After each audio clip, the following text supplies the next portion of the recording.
Now we're going to take this panel off. I'm just going to use a trim tool. Just pry in behind here.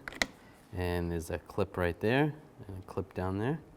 We'll disconnect the connector right here. Just push down on that tab. Slide it out. For the bottom nut, I'm going to start by taking that off. I'm just going to use a 8mm ratchet wrench, or you can use a regular wrench. The reason you need a wrench is because the door panel's in the way. And slide that out. Before we take this nut off, I'm going to take this cover off. Just use a straight blade screwdriver or a pick tool. Just get underneath, take that cover off. Now I'll use an 8mm socket. Take this nut off and take this one off.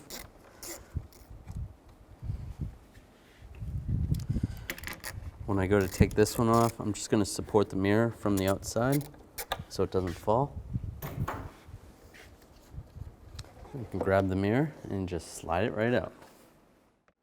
The mirror has the cap separate so you can paint it to match the vehicle. Just line this up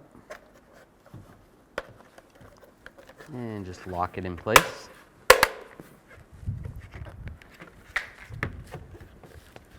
Now we can take these protectors off, and on the back side, these little caps, take these off.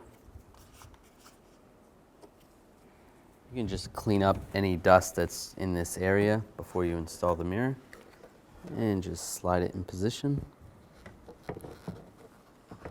Install the nuts.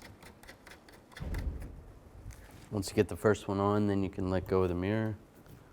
Now I'll just snug these up. Not too tight. That's good. Take the connector, line it up, and lock it in place. That's good. Put this little cover on right here and install this cover. Just line it up.